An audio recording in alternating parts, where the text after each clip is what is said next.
Travolto e ucciso sulle strisce pedonali lungo la Pontebana all'altezza del campo sportivo di Spresiano, l'incidente intorno alle 10 del mattino a perdere la vita un pensionato del posto, Giuseppe Brisotto, 86 anni, padre di 4 figli. Abitava poco distante e a piedi stava dirigendosi verso il centro di Spresiano, probabilmente per comprare, come faceva d'abitudine, il pane e il giornale. Ha potuto compiere solo pochi passi sull'attraversamento pedonale, uno di quelli meglio segnalati sulla statale, forse proprio perché qui, all'uscita da una semicurva, gli incidenti si ripetono.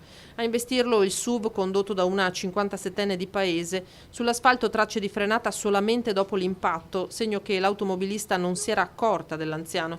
Questa signora è passata in bicicletta pochi istanti dopo. Per poco che vado addosso con la bicicletta. Mi vado addosso con la bicicletta direttamente, guarda. Una roba impressionante, l'ho visto là per terra. Bisogna sempre stare attenti e guardare bene che si fermino. E dopo si può passare, non passare e pensare che la macchina si fermi. Anche se ci sono le strisce? Sì. Io ho paura, scendo dalla bici quando attraverso, in effetti, casomai mollo la bici e prendo la bici. Però questa volta non hanno preso la bici. La conducente, che sarà ora indagata per omicidio stradale, è stata portata in ospedale sotto shock. Andava o forse proveniva dal cimitero in questa giornata dedicata ai defunti, come lasciano pensare i fiori in bagagliaio.